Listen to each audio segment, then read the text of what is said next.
Hello, my peaches. What's up? I am Pratha and welcome to Pratha Likes Drama. लाल सिंह चड्ढा अभी थोड़े दिन पहले ही OTT पे आई है और ये वीडियो स्टार्ट करने से पहले मैं आपको बताना चाहती हूँ कि मैं एक आमिर खान फैन रही हूँ सिंस चाइल्डहुड। पहले लुक्स की वजह से एक वो चाइल्डहुड क्रश टाइप का होता है ना, वो वाला सीन था। And then later in the years he became a perfectionist and give such great movies to us और इतने अच्छे से वो अपने कैरेक्टर्स को निभाते हैं। अगर मैं बात करूँ लगान, दंगल जैसी मूवीज की तो कोई मैच ही नहीं है आमिर खान का उन मूवीज में। तो लाल सिंह चड्ढा से भी मेरी एक्सपेक्टेशंस कुछ ऐसी ही थी जब मैंने उसको देखना स्टार्ट किया। इट हैज बीन 10 और 12 इयर्स जब मैंने फॉरेस्ट गंप देखी थी। फॉरेस्ट गंप एक ऐसी मूवी है जिसको देखने के बाद आप भूल नहीं सकते हो, लेकिन फिर भी क्योंकि लाल सिंह चड्ढा देखनी थी तो मैंने पहले लाल सिंह चड्ढा देखी और बाद में जाके फॉरेस्ट गंप देखी। और this is what I think about it. So let's get into this video and talk about Lal Singh Chaddha. पहले बात कर लेते हैं मुझे अच्छा क्या लगा। मुझे अच्छा ये लगा कि लाल सिंह चड्ढा में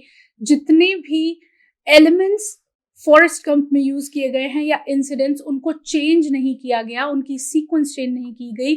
अगर फेदर से स्टार्टिंग हो रही है मूवी की और फेदर से एंडिंग हो रही है तो उन सब चीजों को एकदम परफेक्टली इसमें भी दिखाया गया है। उन चीजों को बिल्कुल चेंज नहीं किया गया है, जो एक बहुत अच्छा कनेक्शन क्रिएट करता है फॉरेस्ट गंप और लाल सिंह चड्ढा के बीच में। जो भी मॉडिफिकेशंस इस मूवी में की गई हैं या इसकी स्टोरी में किए गए हैं वो बहुत ही अंडरस्टैंडेबल हैं। उस तरह का माहौल क्रिएट किया गया है जैसे फॉरेस्ट गंप बेंच पे बैठ के या बस स्टॉप पे बैठ के वेट कर रहा था बस के आने की और वो लोगों को अपनी स्टोरी सुना रहा था। वो इंडिया जैसी कंट्री के सिनेरियो में इतना एप्लीकेबल नहीं है, तो इन्होंने इस सिचुएशन को बहुत ही परफेक्टली चेंज करके और एक ट्रेन सेटअप दिखाया है जहां पे वो बैठ के आसपास के पैसेंजर्स से बात कर रहा है, which is great. I mean कुछ चीजों में तो बहुत ही अच्छा थॉट डाला गया है और उनको इंडियन कल्चर और लिविंग स्टाइल के हिसाब से बहुत अच्छे से मोल्ड किया गया है, जो कि आपको बिल्कुल भी अटपटा नहीं लगेगा या ऐसा नहीं लगेगा कि ये क्यों कर दिया। फॉर एग्जाम्पल, जब उसकी मदर ने फादर इन द सेंस जो स्कूल के फादर थे उनको परसुएड किया कि उसको स्कूल में ले लें,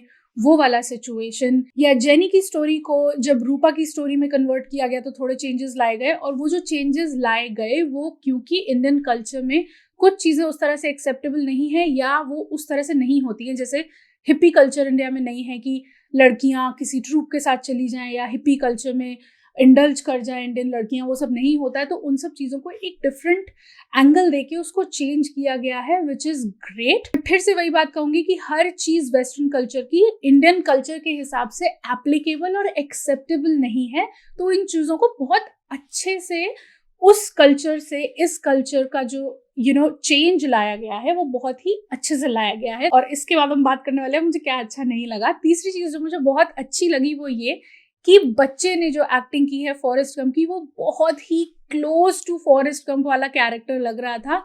मुझे उस बच्चे को देख के ऐसे लग रहा था कि हाँ, इसने ये फॉरेस्ट गंप को बहुत ही अच्छे से रिप्रेजेंट कर पा रहा है जैसा फॉरेस्ट गंप था। Since we are talking about this, मैं अब बात करना चाहूंगी कि मुझे क्या अच्छा नहीं लगा इस मूवी में। और सैडली अच्छी लगने वाली चीजें कम थी और खराब लगने वाली चीजें कुछ ज्यादा ही थी। सबसे पहली चीज, फॉरेस्ट गंप ग्रंट नहीं करता था। मैंने वो पूरी मूवी जाके देखी है, वो थोड़ा सा स्लो बोलता था, एज इन उसकी स्पीड बहुत फास्ट नहीं थी बोलने की।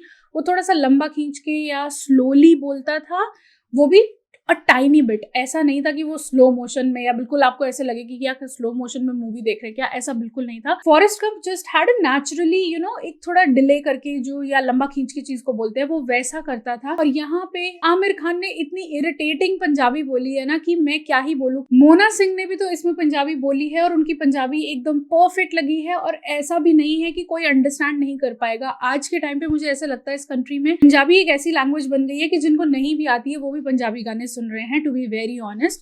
तो मोना सिंह ने भी जो पंजाबी बोली है वो बहुत ही नेचुरल लग रही है और बहुत ही अंडरस्टैंडेबल है। ऐसा मुझे नहीं लगा उनकी बात कोई भी सुन के वो जो बोल रही है वो हमें समझ नहीं आएगा या किसी और को समझ नहीं आएगा। अगर हिंदी स्पीकिंग हो तो डेफिनेटली समझ में आएगा। यही बात मोना सिंह से ही पूछ लेते आमिर खान की पंजाबी कैसे बोलनी थी इस मूवी में।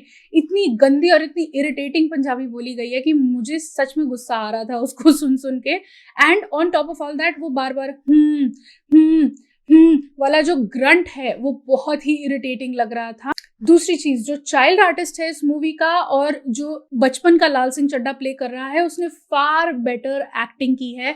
आमिर खान से मुझे बहुत ही बुरा लग रहा है ये बात बोलते हुए कि आमिर खान को एक्चुअली हो क्या गया था इस मूवी को करने के टाइम और इस कैरेक्टर में ढलने के टाइम। फॉरेस्ट गंप एक बहुत ही फ्लैट फेस्ड इंसान दिखाया है जो बहुत ही रिस्पॉन्सिव या बहुत ही इन्वॉल्व नहीं है आसपास की लाइफ से, उसको बहुत ही रिजर्व टाइप का दिखाया है और उसको आसपास जो भी चल रहा है उससे कुछ खास फर्क नहीं पड़ता है। वो इमोशनली एक्सेप्ट जेनी वाला केस जो कि रूपा प्ले किया है करीना कपूर ने, तो जेनी को छोड़ के फॉरेस्ट गंप को दुनिया में ज्यादा कुछ फर्क नहीं पड़ता। उसको बस 3-4 लोग हैं जो उसकी लाइफ में इंपॉर्टेंट हैं और जिनके लिए वो काफी रिएक्टिव है, but still in that case his face is always flat. दूसरी चीज जो बहुत अच्छी फॉरेस्ट गंप के केस में टॉम हैंक्स ने इतने अच्छे से डिलीवर की है वो ये कि being funny without cracking a joke और विदाउट मेकिंग अ फेस। जब मैंने आमिर खान की एंट्री देखी इस मूवी में मुझे ऐसे लगा पीके का एलियन वापस आ गया है और वो मुझे बहुत ही, मैं रिलेट ही नहीं कर पाई इस कैरेक्टर से। मैं सच बता रही हूँ, थ्रू आउट जितनी देर मैंने इस मूवी को देखा है मुझे यही लग रहा था what the heck is Aamir Khan doing, why isn't he reflecting upon himself and watching Forrest Gump again and trying to be that for because he had the, I don't know, मुझे ऐसा लगता है ना कि शायद ऋतिक रोशन अगर इस रोल को करते ना तो बेटर तरीके से करते। मुझे बिल्कुल नहीं लगा कि आमिर खान ने इस रोल के साथ जस्टिस किया है। वो बहुत ही ज्यादा एक्सप्रेसिव, फेस पे बहुत ज्यादा एक्सप्रेशंस, बहुत ज्यादा रिस्पॉन्सिव और रिएक्टिव दिखे हैं इसमें, जबकि फॉरेस्ट गंप की पर्सनालिटी एकदम डिफरेंट थी। अगर किसी ने फॉरेस्ट गंप देखी है तो वो डेफिनेटली एक प्रेजुडिस के साथ आएगा इस मूवी को देखने के लिए और कहेगा कि ये फॉरेस्ट गंप जैसा कैरेक्टर नहीं लग रहा है देखने में। मैं ये नहीं कह रही हूँ कि लाल सिंह चड्ढा बहुत ही खराब बनाई है, लेकिन मैं रिलेट नहीं कर पा रही थी क्योंकि मैंने फॉरेस्ट गंप देखी है। फॉरेस्ट गंप एक ऐसी मूवी है जिसमें सिचुएशनल ह्यूमर है, उसमें किसी को जोक्स क्रैक नहीं करने पड़ रहे हैं। बहुत ही मतलब वो उसमें ऐसी सिचुएशंस हैं, ऐसे सडन मोमेंट्स हैं कि आपको हंसी आ जाएगी ये सोच के कि हाँ कि फॉरेस्ट गंप तो कोई रिएक्शन ही नहीं दे रहा है, still people are worrying so much, still people are running behind him, और वो सडनली मुड़ता और कहता है I am tired, I want to go home and then he walks off. दिखाया लाल सिंह चड्ढा में भी वही है, लेकिन फॉर सम रीजन मैं रिलेट ही नहीं कर पा रही थी आमिर खान ने जो कैरेक्टर प्ले किया है उससे। और चौथी चीज तो मुझे समझ ही नहीं आई, आई डोंट नो, मेरे फैक्ट्स गलत हो सकते हैं इसके बारे में, मैं क्लेम नहीं कर रही हूँ कि मेरे फैक्ट्स सही हैं। वियतनाम की वॉर के टाइम पे जब फॉरेस्ट गंप अपनी फोर्स के लोगों को उठा के ला रहा था जो कि इंजर्ड थे, उसने अपने ही कैप्टन को उठाया था। अगर आप वो मूवी जाके देखेंगे उसका खुद की टीम का कैप्टन था वो, और उसको उठा लाया था जबकि उसका कैप्टन नहीं आना चाहता था। He wanted to die on the field एंड इसीलिए वो कैप्टन उससे नाराज था। On the other hand Lal Singh Chaddha एक पाकिस्तानी सोल्जर को उठा लाया, वो पाकिस्तानी सोल्जर को वो मेडिकल फैसिलिटी में भी ले आए, वो वहां से एस्केप कर गया। वो एक पाकिस्तानी सोल्जर है एंड नोबडी केयर्ड कि वो गया कहाँ, किसी ने उसको ढूंढने की कोशिश नहीं की, ट्रैक करने की कोशिश नहीं की। मुझे तो समझ ही नहीं आ रहा एक बिना टांगों का आदमी कितनी दूर तक भाग सकता है यार, और कैसे उसको इंडियन आर्मी ट्रैक करने की कोशिश नहीं करेगी, उसको खुला छोड़ देगी अपने देश में रहने के लिए। मुझे ये बात ही समझ नहीं आई, और वो रह भी रहा है। उसके बाद ये लोग जब इन्होंने रूपा कॉर्पोरेशन स्टार्ट किया और ये फोर्ब्स की मैगजीन के फ्रंट पेज पे आए हैं, तब भी इंडियन आर्मी को पता नहीं चल रहा है कि ये डिजर्टेड या ये भागा हुआ पाकिस्तानी सोल्जर है और इसको हमें वापस पकड़ के लाना है। Nobody is worrying about that. और उसके बाद वो बहुत आराम से अपनी कंट्री वापस भी चला जाता है और वहां जाके स्कूल भी खोल लेता है। ये इतना ज्यादा इलॉजिकल लगा है मुझे। मेरे फैक्ट्स गलत हो सकते हैं, मुझे कॉमेंट्स में बताना कि आपको ये कहाँ तक ठीक लग रहा है। मुझे ये बिल्कुल भी ना डाइजेस्ट करने जैसा नहीं लगा। हाँ, वो अपने ही कैप्टन को उठा के लाता जो कि जीना नहीं चाहता था तो मुझे बात समझ में आ सकती थी, but a Pakistani soldier, for God's sake, you know how relations in India and Pakistan are, or how these things, especially the politics and the security based things, are handled. तो आप जानते होंगे कि ये सिचुएशन बिल्कुल भी ठीक नहीं लगी उसमें देखने में, मुझे बिल्कुल भी सही नहीं लगी। और रूपा का नाम थ्रू आउट मूवी में रूपा है, मैं जानती हूँ स्टार्टिंग में भी उसको एज रूपा डिसूजा इंट्रोड्यूस किया गया था, लेकिन a Christian girl with the name of Rupa, to be honest मैं थोड़ी सी सेंटी हुई थी उस मूवी में जब रूपा की डेथ हुई थी एंड लास्ट सीन था रूपा का। लेकिन उसके बाद मालूम है क्या हुआ जब वो चिट्ठी रखने गया ना उसकी ग्रेव पे, मुझे इतनी जोर की हंसी आई रूपा डिसूजा चड्ढा देख के, इतनी जोर की हंसी आई, मतलब आई डोंट नो, बिल्कुल रिलेट नहीं कर पा रही थी क्योंकि रूपा की कोई हरकत ना क्रिश्चियन जैसी या उसकी बोली या किसी भी चीज से ऐसे रिप्रेजेंट नहीं हो रहा था कि रूपा एक क्रिश्चियन लड़की है। ऐसा मुझे बिल्कुल भी नहीं लगा थ्रू एंड थ्रू। पता नहीं, थोड़ा सा अटपटा सा लगा मुझे। ऐसे लगा जैसे ना वो ग्रेव वाली चीज ना फोर्स्ड थी, कुछ और किया जा सकता था। रूपा को डिसूजा ना बना के कुछ और बना देते, उसकी फोटो से बात कर लेते, बच्चा अपना लेटर खुद दे देता, कुछ और कर सकते थे।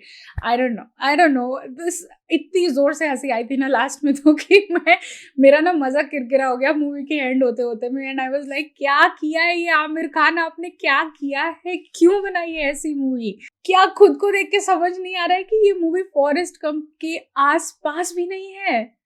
तो मैं तो यही सजेस्ट करूंगी, अगर लाल सिंह चड्ढा अभी तक नहीं देखी है तो देखो भी मत, जाके फॉरेस्ट गंप देख लो, you will enjoy it so much more.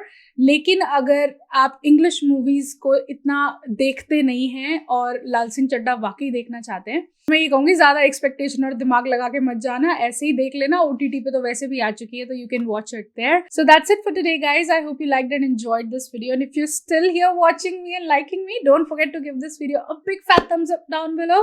Have a great day all. Bye bye. Mwah.